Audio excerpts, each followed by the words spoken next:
Anda kembali di iNews Pagi pemirsa. Pada Kamis malam, guguran lava pijar di puncak Gunung Merapi terekam oleh kamera termal. Ya, guguran lava tersebut diperkirakan mengarah ke barat daya.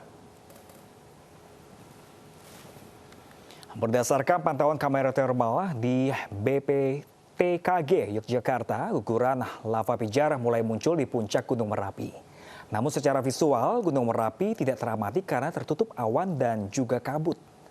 Dalam 12 jam terakhir telah terjadi 71 guguran dan 4 kali awan panas. Sementara dari laporan seismik, tercatat telah terjadi 19 kali gempa vulkanik dangkal dengan durasi 14 hingga 28 detik. Saat ini status Gunung Merapi masih berada di level 3 atau siaga. BPPTKG merekomendasikan area dalam radius 5 km dari puncak Merapi dikosongkan.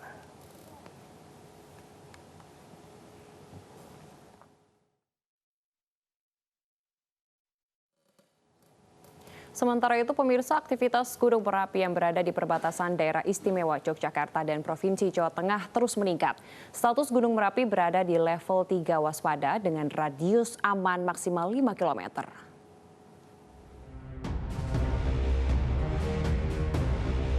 Inilah rekaman CCTV dari stasiun kamera Pangukrejo saat Gunung Merapi mengeluarkan awan panas guguran. Awan panas keluar dari kawah Gunung Merapi dan meluncur ke arah Kali Krasak dengan tinggi kolom kurang lebih 200 meter. Data dari BPPTKG Yogyakarta, aktivitas kegempaan Gunung Merapi hingga pukul 12 siang terjadi guguran awan panas satu kali dengan amplitudo 28 mm dengan durasi 155 detik. Aktivitas kegempaan bisa disampaikan terjadi awan panas satu kali pada pukul 08.02 dengan tinggi kolom asap 200 meter teramati dari seismograf dengan amplitude 28 mili, durasi 155 detik. Sementara itu status Gunung Merapi masih berada di level 3 waspada dengan radius aman maksimal 5 km. Dari Boyolali, Jawa Tengah, Tata Rahmanta, iNews melaporkan. Sementara itu, pemirsa, aktivitas Gunung Merapi meningkat kembali dengan status level 3 waspada. Warga yang tinggal di bawah di radius aman 5 km terpaksa diungsikan.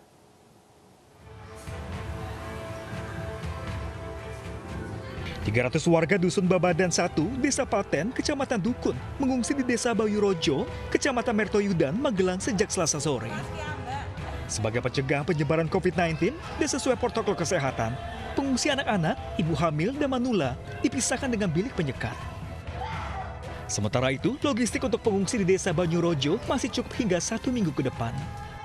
Untuk ketersediaan logistik kita alhamdulillah sampai saat ini masih tercukupi karena saat teman-teman atau saudara pengungsi pulang, logistik masih kita sisakan di gudang logistik. Hingga kini 527 warga mengungsi dari 9 dusun di 4 desa Kecamatan Dukun.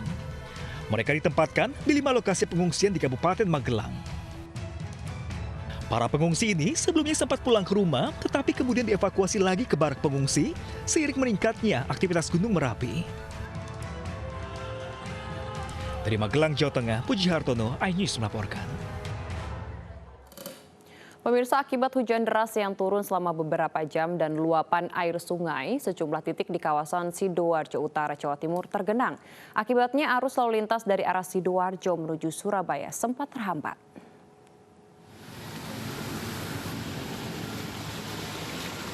Arus lalu lintas dari arah Sidoarjo menuju Surabaya di wilayah batas kota Waru Sidoarjo Kamis petang tergenang.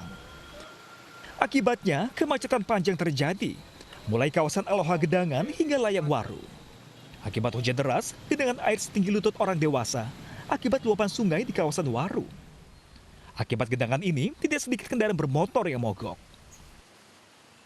Akibat curah hujan yang cukup tinggi dan deras, dan drainase yang kurang bagus, akhirnya sungai yang ada di Layang Waru sisi barat itu terhambat dan mengakibatkan meluapnya debit air. Setidaknya hanya di jalur protokol Sidoarjo Surabaya, meluapnya aliran sungai di kawasan Waru Sidoarjo juga menyebabkan genangan di perumahan Delta Sari, Sidoarjo. Jalan alternatif yang sering digunakan pemakai jalan dari arah Surabaya menuju Sidoarjo maupun dari arah Juanda menuju Surabaya juga tergenang. Dari Sidoarjo, Jawa Timur, Pramono Putra, iNews melaporkan.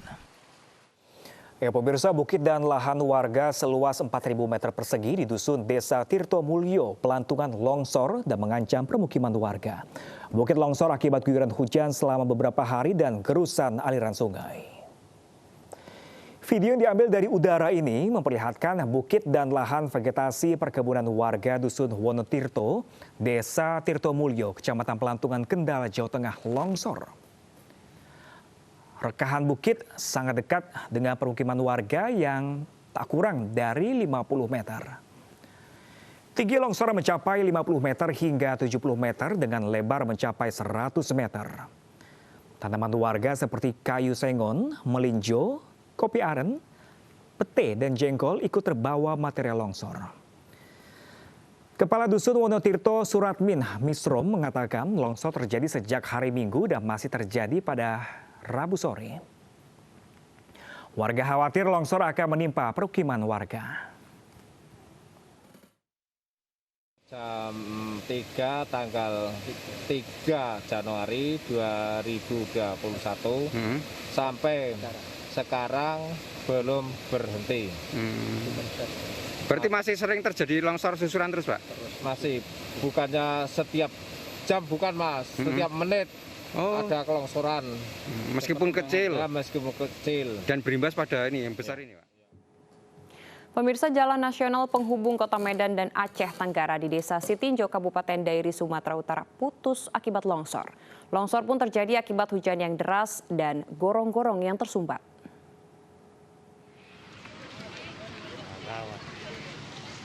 Jalan nasional dari Kota Medan menuju Kabupaten Aceh Tenggara di Desa Sitinjo, Kecamatan Sitinjo, Kabupaten Dairi, jebol, mengakibatkan arus lalu lintas terputus total. Selain penghubung Kota Medan dan Kabupaten Aceh Tenggara, jalan merupakan akses utama dari Kabupaten Dairi menuju beberapa kabupaten, di antaranya Kabupaten Karo, Kabupaten Samosir, dan Kabupaten Humbang Hasundutan. Jalan ambles saat instansi terkait melakukan pengerjaan pengeringan terhadap genangan air menggunakan alat berat. Tiba-tiba jalan ambrol sehingga terputus total. Mengantisipasi penumpukan kendaraan, Satlantas Polres Dairi mengalihkan pengguna jalan ke sejumlah jalur alternatif. Yang datang dari arah Medan menuju Sidikalang, kami alihkan jalannya ke Dusun Leus Rambon, tembus ke Jalan Rimo Bunga, Kecamatan Sitinjo.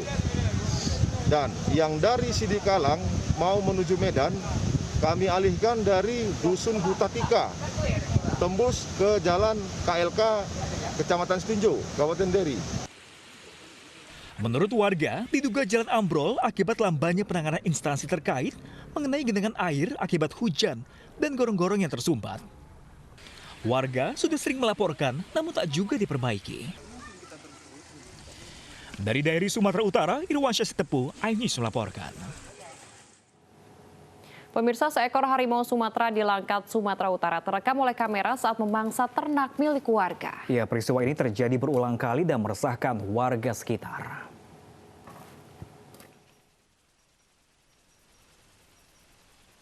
Warga di Langkat, Sumatera Utara resah karena hewan ternaknya berulang kali dimangsa harimau Sumatera. Akhir Desember lalu, 2 ekor sapi ternak milik warga dimangsa harimau dan terekam kamera. Rabu pagi, warga kembali menemukan 2 bangkai sapi yang diduga usai dimangsa harimau Sumatera. Lokasi penemuan kali ini tak jauh dari lokasi penemuan Desember lalu. Memang sampai sekarang hasil identifikasi chemtrap belum kita dapatkan ya, tapi lokasi ini berjarak 800 meter dari kejadian sebelumnya, terakhir 25 Desember 2020. Jadi dugaan kita, masih kita duga ini harimau yang sama, mengingat bahwa home range harimau itu 17 km jarak home range-nya. Iya.